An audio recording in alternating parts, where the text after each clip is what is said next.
Imagine a time before screens, before pixels, before the internet. The year is 1889. Jack the Ripper is haunting the foggy streets of London. The Eiffel Tower has just been completed, and in a small, dimly lit wooden workshop in Kyoto, Japan, a craftsman is sitting quietly, painting intricate, vibrantly colored flowers onto tiny pieces of stiff paper. If you told someone in that room that this tiny, smoke-filled shop would one day become a multi-billion-dollar global tech and entertainment empire, a company that would single-handedly save an entire industry from total apocalyptic collapse, they would have thought you had lost your mind. But they did. This isn't just the story of a video game company. This is a masterclass in survival. It is a century-long saga of catastrophic failures, desperate gambles, and brilliant business pivots. It all began with a man named Fusajiro Yamauchi. He founded a humble business to produce Hanafuda, traditional Japanese playing cards. At the time, the Japanese government had strictly banned most forms of gambling and standard playing cards, but Hanafuda cards used beautiful pictures of nature instead of numbers, legally bypassing the strict laws. The cards were a massive hit, notoriously becoming a favorite tool of the Yakuza for underground gambling. Demand skyrocketed, the small shop expanded, and for decades, this was their entire identity. They were the undisputed, unchallenged kings of Japanese playing cards. But as the 20th century rolled in, the world began to change at a blistering, unforgiving pace. By the 1950s, Fusajiro's great-grandson, Hiroshi Yamauchi, had taken the reins of the company. Hiroshi was an ambitious, ruthless, and deeply visionary businessman. Seeking to expand his empire, he took a trip to the United States to visit the world's largest playing card manufacturer. He expected to see a sprawling, futuristic corporate empire. Instead, he found a modest, uninspiring office. In that single sobering moment, a chilling realization hit him. The playing card market had a permanent ceiling. If they stayed in this singular business, no matter how successful they were today, they would eventually stagnate and die. Desperation set in, sparking a frantic era of bizarre experimentation. The company desperately tried to diversify their portfolio to survive the changing times. They launched a taxi fleet. It failed, crippled by bitter labor disputes. They created a chain of short-stay love hotels. It failed, leaving them with empty rooms. They even tried selling instant rice and experimental vacuum cleaners. Massive, embarrassing failures. The company was hemorrhaging cash, plunging deep into terrifying debt. Its stock price crashed to rock bottom. They were a company without an identity, standing on the absolute brink of total bankruptcy. Survival seemed completely impossible. But sometimes corporate salvation comes from the most unexpected places. One day in 1966, Hiroshi was walking through the quiet factory floor when he noticed a young, unassuming maintenance engineer named Gunpei Yokoi. Yokoi was playing with an extending mechanical arm he had built purely for fun, out of spare factory parts. A normal CEO might have fired him on the spot for wasting company time. Hiroshi didn't. Instead, he ordered Yokoi to immediately develop the toy into a commercial product for the upcoming Christmas rush. They called it the Ultra Hand. It was a smash hit, selling over 1 million units. This was the incredible turning point. The company abandoned taxis and instant rice, throwing absolutely everything they had into toys. But the toy market was fiercely competitive. To survive, they needed a completely new edge. As the 1970s arrived, that edge became electricity. They began experimenting with light guns, solar cells, and primitive, bulky arcade cabinets. But their grand, aggressive entry into the American arcade market almost destroyed them forever. They had shipped thousands of expensive arcade cabinets called Radarscope to North America, completely misjudging the market. No one wanted them.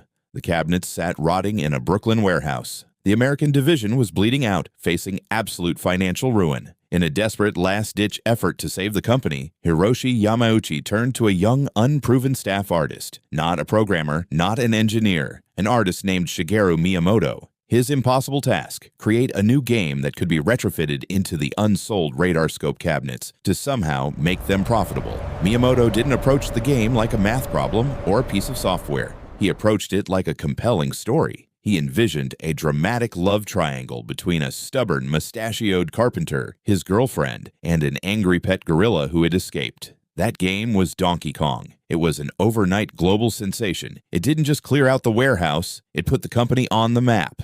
That stubborn carpenter, initially known as Jumpman, would soon get a new name, Mario. But their greatest, most existential challenge was yet to come. In 1983, the American video game market completely collapsed. Known as the Atari Shock, the market was flooded with terrible, unplayable games. Stores couldn't give games away. Retailers vowed never to sell video games again. The media widely declared that the video game fad was officially dead and buried. Yet, back in Japan, the company had just released a hugely successful home console called the Famicom. They desperately wanted to bring it to America, but no retailer would even touch a video game console. So, they pulled off one of the greatest marketing illusions in business history. They redesigned the console to look like a piece of high-tech AV equipment, colored it in unassuming gray, and bundled it with a plastic, futuristic robot toy named ROB. They didn't dare call it a video game console. They called it the Nintendo Entertainment System. The Trojan horse worked brilliantly. Retailers stocked it. Kids played it. With groundbreaking titles like Super Mario Bros. And The Legend of Zelda, the system didn't just succeed, it single-handedly resurrected a multi-billion-dollar industry from its own grave. As the 1990s approached, the battleground violently shifted. Fierce competitors like Sega emerged, sparking the legendary and bitter console wars. Sega's marketing was aggressive, claiming they did what their rival didn't. The transition to fully 3D gaming loomed on the horizon. The 64-bit era pushed the boundaries of what was technologically possible. The Nintendo 64 introduced analog thumbsticks and revolutionary 3D camera movement with Super Mario 64. No one knew how to properly move a character in a 3D space until they wrote the textbook on it. But while the home console wars were brutal, their true unstoppable dominance lay in a completely different strategy. Gunpei Yokoi, the man who had invented the Ultra Hand decades earlier, had developed a brilliant design philosophy called lateral thinking with withered technology. The radical idea was simple: don't use the newest, most expensive cutting-edge tech. Use cheap, proven, abundant technology, but apply it in completely unexpected, innovative ways. This exact philosophy birthed the Game Boy. It was clunky, it had a greenish-gray, unlit screen, and it wasn't nearly as powerful as its full-color competitors, but it was incredibly cheap. Its batteries lasted for days, and it came bundled with the impossibly addictive game Tetris.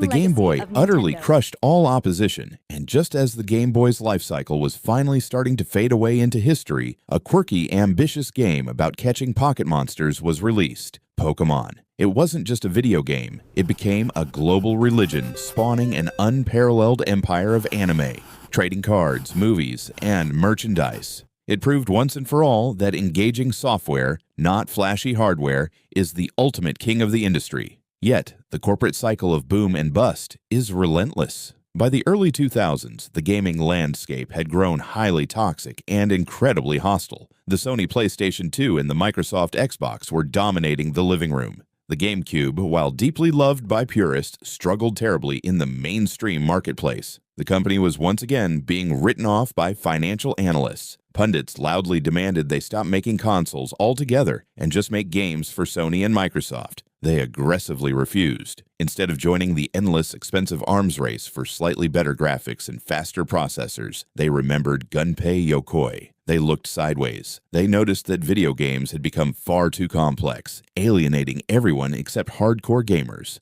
They wanted to create a system that a grandparent could easily play with their grandchild. In 2006, they unveiled the Nintendo Wii. It featured a controller that looked just like a standard television remote, controlled simply by waving it intuitively in the air. The hardcore gaming press laughed at it, but the real world didn't. The Wii completely shattered the barrier to entry. Nursing homes, cruise ships, and families who had never once touched a video game before were suddenly bowling in their living rooms. The Wii sold over 100 million units, completely obliterating the competition, but even towering giants stumble. Following the unbelievable success of the Wii, the company released the Wii U. It was a confusing, poorly marketed console that failed spectacularly. Once again, the stock plummeted. Once again, the industry obituaries were written. And once again, they retreated to the shadows to build something revolutionary. They realized modern players didn't want to be tethered to a television, but still demanded big screen quality. They merged their absolute dominance of the handheld market with the power of a home console,